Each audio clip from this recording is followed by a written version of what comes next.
जी good morning students, कैसे हैं आप लोग।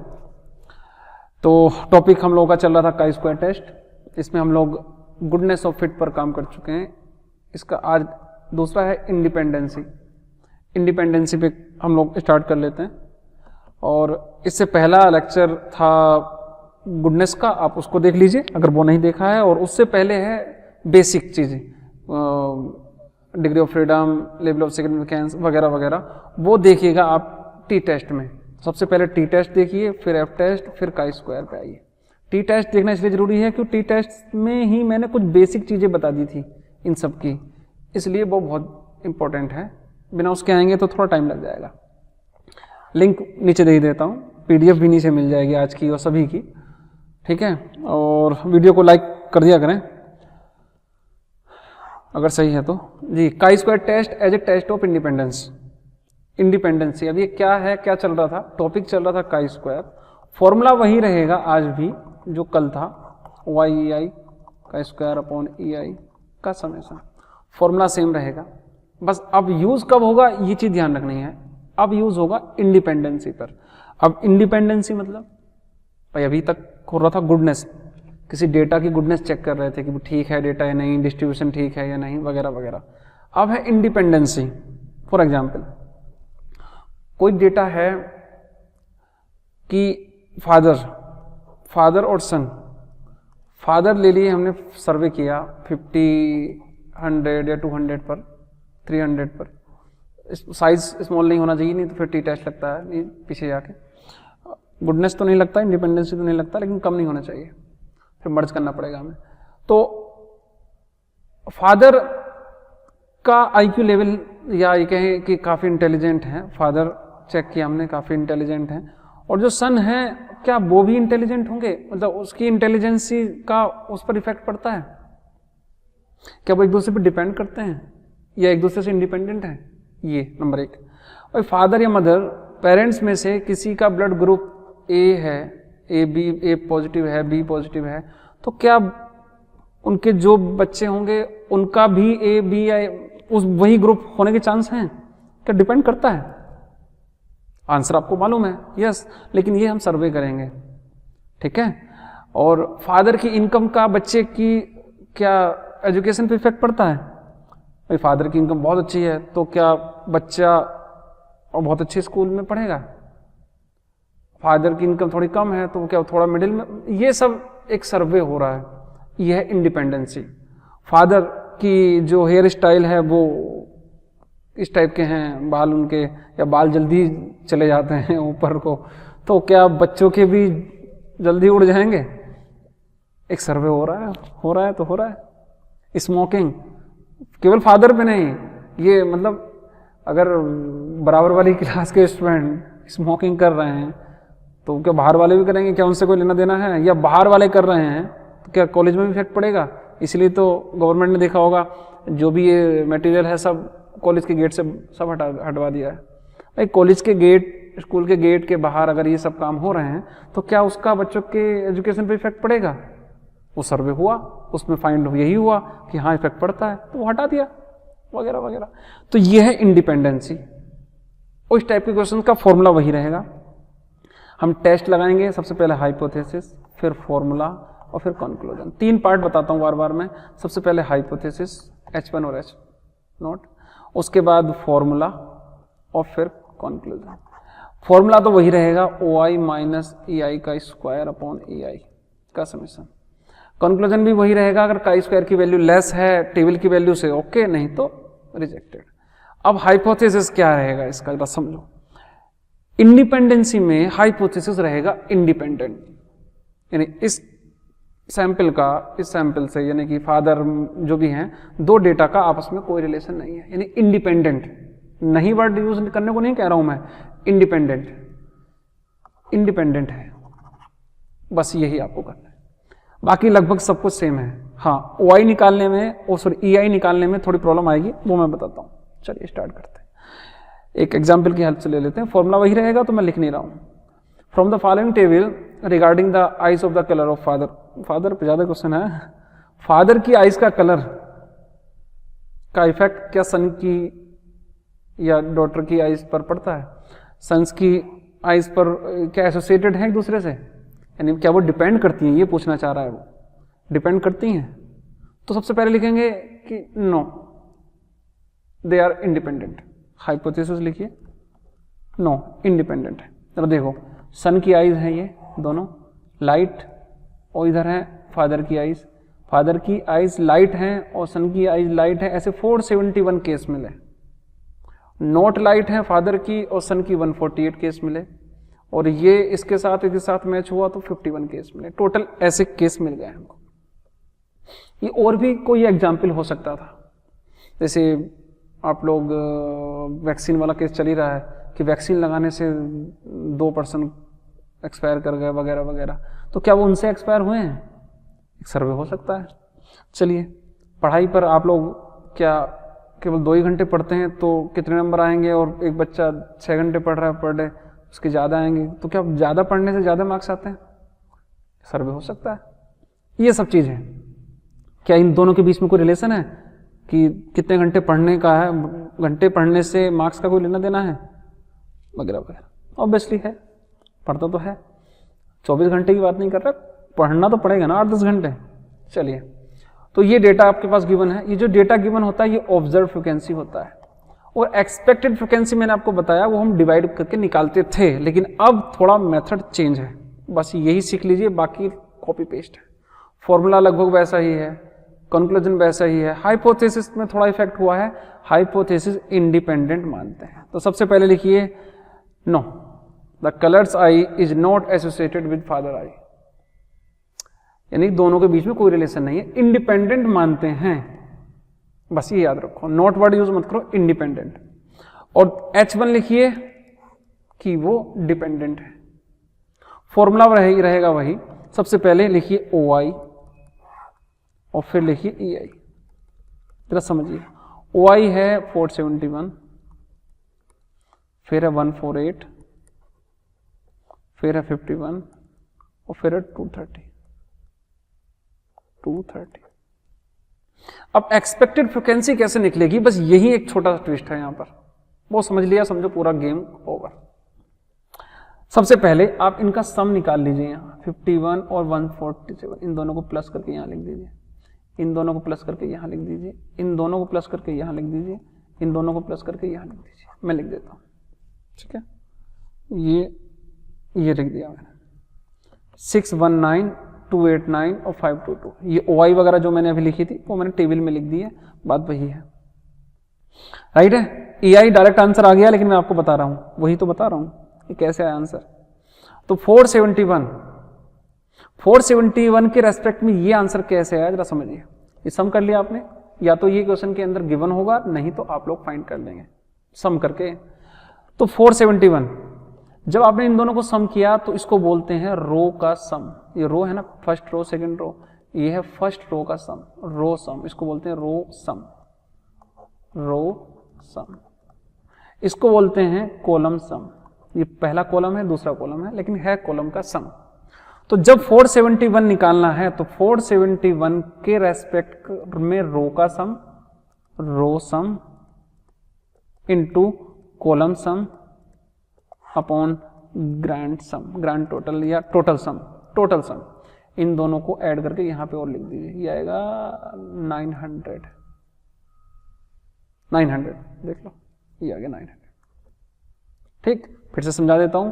471 के रेस्पेक्ट में क्या आएगा यहां पर, वो यहां लिख रहा हूं मैं, रो का सम इनटू, ये लिख भी दिया ऊपर, product of column total and row total.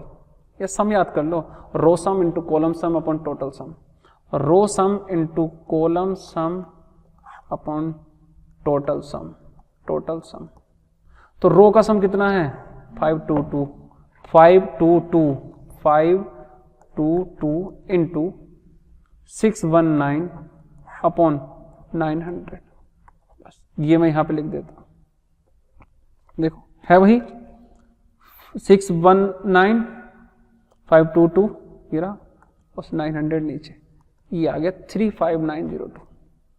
Similarly 51 है यहां पर, 51 का रो का सम ये है, कॉलम का सम ये है, दोनों की आपस में मल्टीप्लाई, यानी 522 इंटू 289 अपॉन 900 ये आ गया। एक्सपेक्टेड फ्रिक्वेंसी निकालना थोड़ा टफ है यहाँ पर, वहां पे तो डिवाइड कर देते थे, लेकिन यहां थोड़ा सा डिफिकल्ट है, बहुत डिफिकल्ट नहीं है।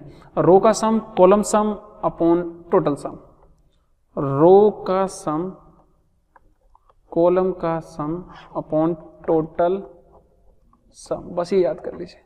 देखो ये रहा 51 का, देखो 51 के रेस्पेक्ट में है 522, ये रहा 522, नीचे 289 अपॉन 900। सिमिलरली थर्ड वन 148, ये रहा 148, इसका ये रहा रो का सम, ये रहा कॉलम का सम, यानी 378 और 619, ये रहा 378 619, 900 से डिवाइड, आंसर आ गया ये। फोर्थ वाला भी ऐसे ही, बस इनको क्या है कि OI रख दीजिए फॉर्मूले में डायरेक्ट, और ये सवाल है। आप चाहो तो ये डायरेक्ट कैल्सी में रख लीजिए, ये रखो a माइनस बी का स्क्वायर अपॉन बी, ऐसे कॉलम एक कैल्सी के अंदर पुट कर लीजिए।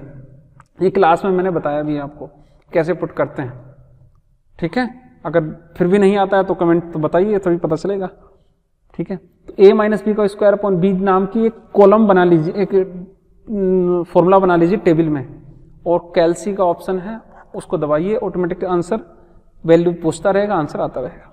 मैं तो फिलहाल डायरेक्ट लिख देता हूं, मैं डायरेक्ट लिख देता हूं, सबको सम कर लीजिए, आंसर आ गया ये 261.498। अब यहां आता है डिग्री ऑफ फ्रीडम। अब हमें चेक करना भी है, हमें चेक करना है 5% पर कितने का, जरा देखिए। यहां पर जो डिग्री ऑफ फ्रीडम होता है वो होता है रो -1 इंटू कॉलम -1। कितने रो हैं 1 और 2, 2 - 1 इंटू कॉलम कितने हैं 1 और 2, 2 - 1, 1 इंटू 1 इक्वल टू 1, 1 का 5%। समझो यहां पर जो डिग्री ऑफ फ्रीडम होता है वो होता है रो -1 कॉलम -1 के आपस में मल्टीप्लाई। मैं लिख देता हूं, ये लिख दी 1 का 5% 3.841। दिखाऊं कहां पर, दिखा देते हैं। 1 का 5%, ये रहा 1, ये रहा 5%, 3.841। जूम करूं हो जाए भाई, ये रहा 3.841। चलिए चलो भाई हो जा, ठीक है। आए वहीं पर अपने, कहाँ थे हम लोग जी। तो ये है टेबल की वैल्यू, और हमारी वैल्यू तो बहुत ही ज्यादा है, बहुत ज्यादा डिफरेंस है। तो हम लिखेंगे chi square calculated is greater than chi square tabulated, और कैलकुलेटेड वैल्यू है 261.498 इज ग्रेटर देन 3.841, यानी H0 इज रिजेक्टेड। H0 जो है वो रिजेक्ट हो गया। H0 क्या माना था, इंडिपेंडेंट, नहीं इंडिपेंडेंट नहीं है, डिपेंड करते हैं। फादर की आई और सन की आई के बीच का जो कलर है, मतलब आपस में मैच करता है। जैसी आईज फादर की होंगी लगभग वैसी सी ही होने के चांस बनते हैं, मतलब डिपेंड होता है। हम इतनी गारंटी नहीं ले रहा है कितने होगा या कितना नहीं, ये केवल ये बताता है हाँ डिपेंड करता है या नहीं। तो बस यही हम लोग बता देंगे, डिपेंड कर दिया। नेक्स्ट एक और ले लीजिए, ठीक, ये सब कुछ लिख दिया मैंने, जो कुछ बोलिए लास्ट में बता भी दीजिए। नेक्स्ट थोड़ा लेंदी, इस बार 3 है, थोड़ा लेंदी है। इस बार सम मिल गया आपको, वेरी गुड, थोड़ा सम मिल गया। टोटल सम आपको दे दिया इसने, चलो अच्छा हुआ, कम से कम टाइम बच गया। The following table gives the number of good and bad part produced by each of the 3 shift in A factory. किसी फैक्ट्री में 3 शिफ्ट में काम होता है, उसमें क्या हो रहा है, क्या टेस्ट करना है, वेदर और not the production of bad part is independent of the shift which they were produced. वो ये कहना चाह रहे हैं कि कुछ डे शिफ्ट में 960 गुड पार्ट बनते हैं और 40 बैड पार्ट, इवनिंग में 940 और 50 गुड बैड पार्ट, और इवनिंग में 45। यानी ये जो इवनिंग वाला केस है, घर को जल्दी जाने के चक्कर में ये गड़बड़ तो नहीं कर रहा है। देखने में लग रहा है कि ये ज़्यादा हैं, लेकिन हम लोग का स्क्वायर लगाएंगे, हम ये देखेंगे कि शिफ्ट का बैड पार्ट से कोई रिलेशन है या नहीं। तो सबसे पहले हम वही मानेंगे कि शिफ्ट का, इधर शिफ्ट है, इधर गुड या बैड पार्ट है, 2 ही चीज़ हैं। अब तो हम ये मान के चलेंगे कि नहीं, दोनों इंडिपेंडेंट है। हाइपोथेसिस 3 पार्ट बताए मैंने। हाइपोथेसिस लिखिए, फिर उसका फॉर्मूला लिखिए, फिर उसको कैलकुलेट करिए और लास्ट में आप लोग कंक्लूजन लिख दीजिए। तो सबसे पहले हाइपोथेसिस लिखिए, यहीं से उठा लीजिए। क्या है?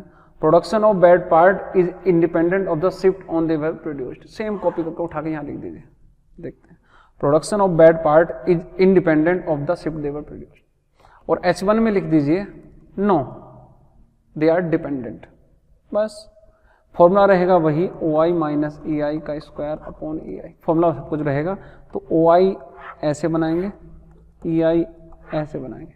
मैं लिख देता हूँ थोड़ा सा, देखो OI की वैल्यू 960, ये रहा 960, 940 ये रहा, 950 ये रहा। ये तो टोटल है, इसको नहीं करना। ये 40, इसको 50, इसको 45, सारे आ गए। ये तो सम है, टोटल ग्रांड टोटल ये है। अब EI कैसे निकालते थे मैंने क्या बताया था, फिर बताता हूँ। 960 ये रहा, इसका रो का सम ये रहा 1000। लिखिए 1000 इंटू कॉलम, इसका कॉलम है 2850 divide by total sum 2985 is equal to, solve कर दीजिए। मैं कर देता हूँ, ये आ गया वैल्यू। ये सारे ऐसे ही होंगे, सबकी वैल्यू रख दीजिए। EI इनको आप माइनस कर लीजिए, स्क्वायर आंसर आ गया 1.128, ये आ गई का स्क्वायर कैलकुलेटेड इक्वल टू 1.28126। अब मुझे का स्क्वायर टेबुलेटेड निकालनी है 4 कितने के नंबर का, R-1 इंटू C-1। R रो कितने हैं, 1 2 3 रो हैं, ये तो टोटल है। 3-1 कॉलम है 2, 2-1 2 कैसे हैं भाई, गुड और बैड पार्ट, ये तो टोटल है, इसको छोड़ो। तो 2 इंटू 1 इक्वल टू 2, 2 का 4 2 एट 5%, 2 का 5%, पीछे जाएं, ये रहा 2 का 5%, ये रहा 5.99 समथिंग। यानी हमारी वैल्यू इस वैल्यू से लेस है, बस यही हमको चाहिए था। 1.28 is less than this, that means जो हमने माना है, जो हाइपोथेसिस है वो एक्सेप्टेड है, यानी वो इंडिपेंडेंट है। शिफ्ट वगैरह में कोई टेंशन नहीं है, छोटा मोटा ऊपर नीचे होता रहता है। माफ करो जिसने जो किया, फेयरली करूं। देखो टेबुलेट वैल्यू ऑफ दिस 2 के लिए रो -1 इंटू कॉलम -1, सी कर लो इसको। रो -1 इंटू कॉलम -1, रो है 3-1, कॉलम है 2 इंटू 1 2, ये रहा 2। यहाँ नहीं लिखा है लेकिन फेयरली मैंने आपको समझा दिया है। बस लास्ट में यही लिखना है, since the calculated value is less than tabulated value. केवल लिखना नहीं है, समझना है। यहाँ पे देखो ये वैल्यू इस वैल्यू से कम है, जैसे मैंने लिखा है, आप चाहो वैसे लिख दो। थोड़ा फेयर करो, इसको हटाओ, यहाँ लिखो का स्क्वायर कैलकुलेटेड इक्वल टू हो गया 1.28126 और का स्क्वायर टेबुलेटेड कहते हैं जो टेबल की वैल्यू होती है, जो पहले से प्री प्लान्ड है, वो है 5.991। लिखो सिंस का square calculated is less than का स्क्वायर टेबुलेटेड, ये इससे कम है, लिख भी दीजिए 1.28126 इज लेस देन 5.99 समथिंग। यहाँ पे अगर आपको नहीं दिख पा रहा है तो मैं यहाँ पे लिख देता हूँ कहीं पर, यहाँ पे लिख लीजिए कि 5 वही सब कुछ है, क्या बताएं तुमको बार बार। 1.28126 इज लेस देन दिस, बस यही लिखना था। दैट मीन्स हम लोग ने जो माना था वो सही माना है। तो इस टाइप से का स्क्वायर, आगे नेक्स्ट स्लाइड, इस टाइप से का स्क्वायर की गुडनेस भी खत्म हो जाती है। नेक्स्ट हम लोग एनोवा टेस्ट करेंगे और धीरे धीरे इस टाइप से 5 यूनिट कंप्लीट हो जाएंगे। जो कुछ भी बचेगा धीरे धीरे हम लास्ट में कुछ और एग्जाम्पल दे देंगे, वो आप लोग कमेंट के थ्रू मुझे बताइए, ठीक है। चलिए ओके, कोई डाउट है? Thank you very much.